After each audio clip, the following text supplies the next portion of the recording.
a premiumization is coming on two fronts. First is exports and second is normal जो इनका premiumization from product to product. तो मैंने ऐसा भी बताया R&D इंटेंसिव जो प्रोडक्ट्स है उसमें इनका काफी प्रीमियमाइजेशन हो रहा है और शिफ्ट आ रहा है सर.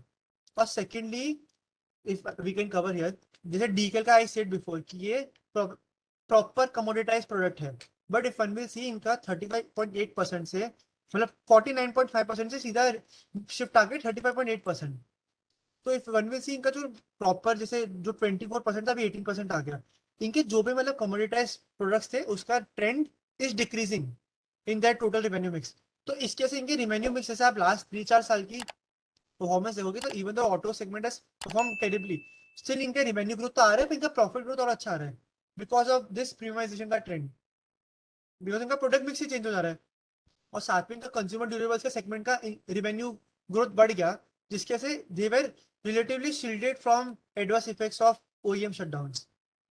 तो प्रीमियम का इधर ट्रेंड आ रहा है. और secondly if one followers business intently तो हमेशा कोई भी इंडियन सप्लायर होगा उसका एक्सपोर्ट में margin are competitively higher versus what they supply domestically. But again इनका ये लोग अभी इनका लास्ट 2 ईयर्स या 3 ईयर्स पहले इनका कॉन्ट्रीब्यूशन था फ्रॉम 10%.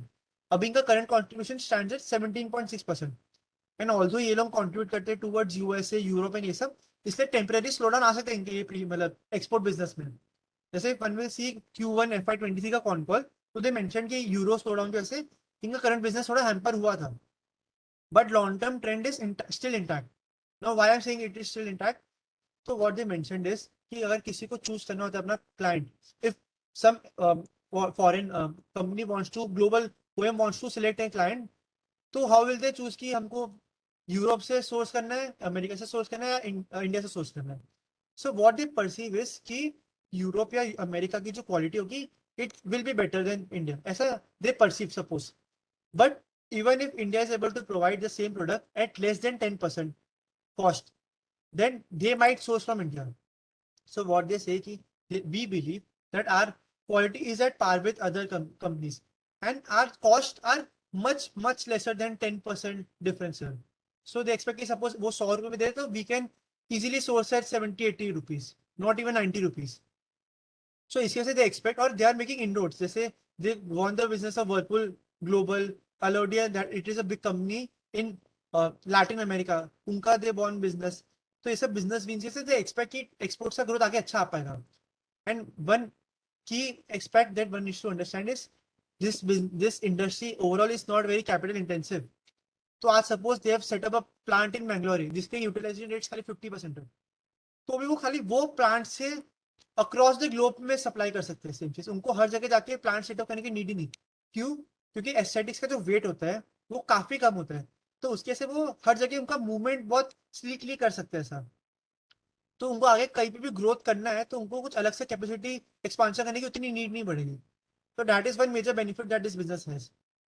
एंड ऑल्सो या समवन मेंशन China+1. तो या in this recent call they mention कि China+1 जो बेनिफिट था उसका इनको काफी ज्यादा हो, बिकॉज एक तो मेजरली पहले उधर से कॉन्ट्रीब्यूशन आता था, तो उसके से नॉट ओनली इंडिया का बिजनेस इनको मिल गया बट इनका एक्सपोर्ट का रेवेन्यू भी काफी अच्छा है, उसके से भी इनका एक्सपोर्ट का बिजनेस काफी स्पीड अप हो गया है. तो they mention in the recent con call. So yeah, these are all long-term trends in terms of export contribution increasing towards 25%. And export पे margin obviously ज़्यादा होते हैं.